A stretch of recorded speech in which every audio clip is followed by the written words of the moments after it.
आखिर कहाँ चूक हो गई पप्पू यादव से, जो हर जगह फजीहत सहना पड़ रहा है पप्पू यादव को, जो गरीबों के लिए हमेशा खड़ा रहने वाले ऐसे शख्स है पप्पू यादव, जिसे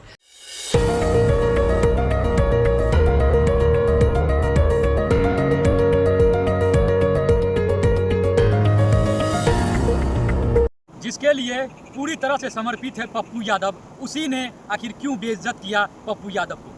क्या पप्पू यादव इतने जो है ना गिरे हुए हो गए हैं, उन्हें मंच तक भी नहीं आने दिया जा रहा है। हम बात कर रहे हैं 12 अगस्त से शुरू हुए वोटर अधिकार यात्रा रैली जनसभा की, जिसमें हर जगह एक पूर्णिया क्षेत्र जो कि पप्पू यादव का लोकसभा क्षेत्र है, उसको छोड़ के हर जगह पप्पू यादव को बेइज्जत किया गया। किसी भी मंच पे, किसी भी जनसभा में, किसी भी गाड़ी में जहाँ पे तेजस्वी यादव हो, खास करके मुकेश सहनी हो, मुकेश सहनी का हम नहीं समझते कि कोई औकात है पप्पू यादव के सामने। ये पप्पू यादव ही ऐसा नेता है जो गरीबों का मसीहा इसलिए कहा जाता है कि पूरे बिहार में घूम घूम कर गरीबों, सहायता, बेसहारों, मजलूमों का मदद करता है।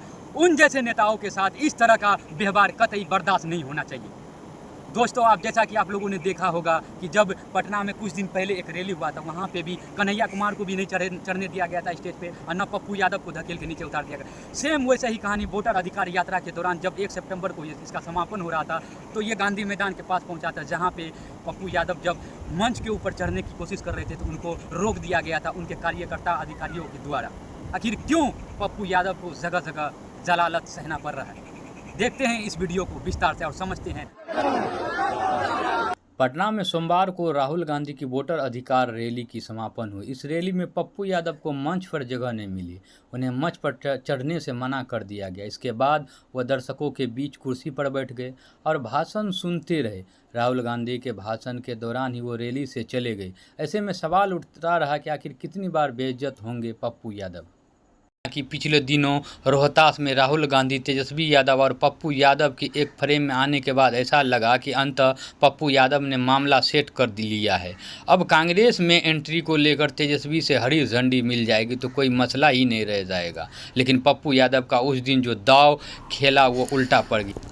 नजीतन सोमवार को एक बार फिर कांग्रेस के रणनीतिकारों ने उन्हें मंच पर चढ़ने की इजाज़त नहीं दी। मगर सवाल उठता है कि अपने दम पर चुनाव जीतने वाले पप्पू यादव अपनी इतनी फजीहत क्यों करा रहे हैं? या फिर सवाल ये भी उठता है कि राजनीतिक में लगभग घुटने पर आ गए पप्पू यादव को कांग्रेस क्यों नहीं स्वीकार कर रही है?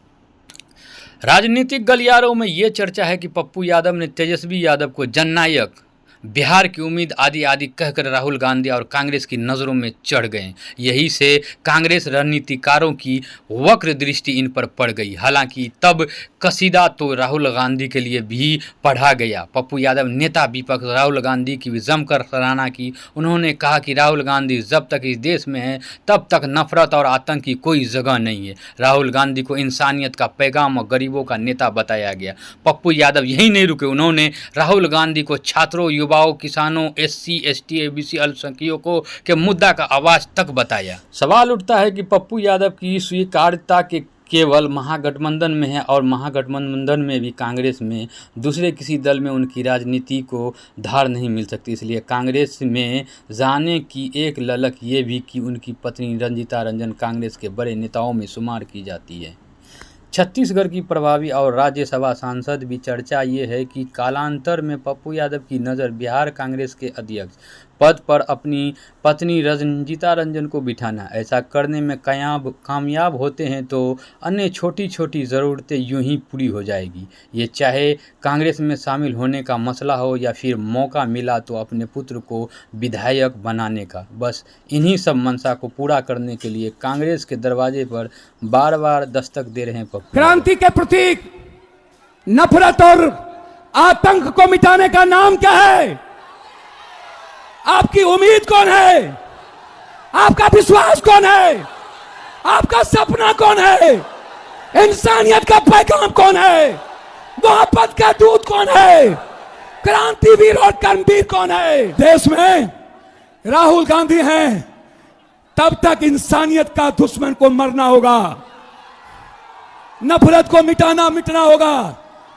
हम पूरा देश, पूरा बिहार, न जाति न दोस्तों अगर ये वीडियो आप यूट्यूब पर देख रहे हैं तो हमारे यूट्यूब चैनल को सब्सक्राइब करें, अगर ये वीडियो फेसबुक पेज पर देख रहे हैं तो हमारे फेसबुक पेज को फॉलो करें, इस वीडियो को लाइक करें, मन में कोई सवाल हो तो कमेंट बॉक्स में कमेंट करना ना भूलें। मिलते हैं जल्द नए वीडियो के साथ, बने रहें देश दुनिया की खबरों के लिए द डिजिटल पंच के साथ।